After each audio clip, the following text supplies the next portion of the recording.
Shalom, brothers and sisters. So Netanyahu had his speech in front of Congress.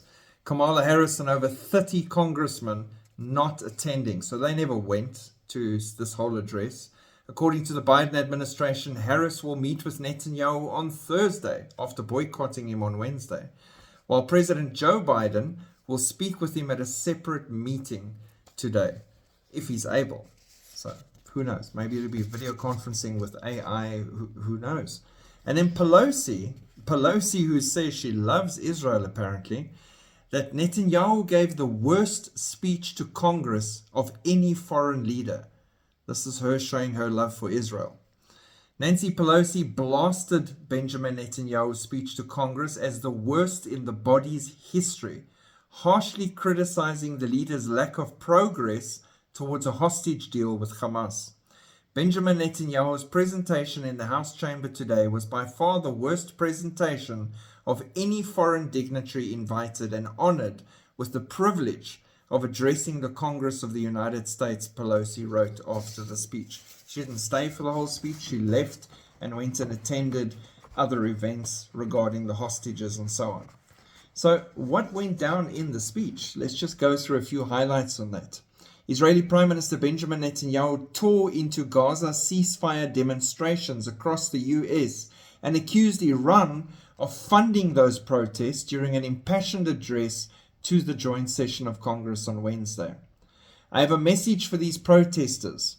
When the tyrants of Tehran, who hang gays from cranes and murder women for not covering their hair, are praising, promoting, and funding you, you have officially become Iran's useful idiots. So you can see why Pelosi and them are all upset, because he was not pulling punches, and he's not incorrect. Some of these protesters hold up signs proclaiming gays for Gaza. They might as well hold up signs saying chickens for KFC. I mean, that is just brilliant, because it is so on point and true and speaks to the actual reality. These protesters chant from the river to the sea, but many don't have a clue what river and what sea they're talking about. Among those in the chamber was Rep. Rashida Tlaib, D. Michigan, Israel's harshest critic in the House of Representatives. Tlaib was called out for Netanyahu to be arrested by the ICC. She staged a silent protest for most of his speech, holding a double-sided sign-up that read guilty of genocide on one side and war criminal on the other. Fox News Digital observed a member of the House Sergeant-at-Arms staff speaking to her multiple times, after which she put the sign down. Obviously, on orders that if she doesn't quit, she'll be removed from the House and there will be repercussions, as Speaker Jansen had made quite clear before the time. We're not only protecting ourselves, Netanyahu said, we're protecting you. This elicited a standing ovation. Our enemies are your enemies. Our fight is your fight. Our victory will be your victory. Ladies and gentlemen, the victory is in sight. Israel's defeat of Hamas will be a powerful blow to Iran's axis of terror. So very interesting. The demonstrators and everybody that was upset that he even exists threw maggots on his table and did all sorts of crazy things. They burnt effigies of his face outside.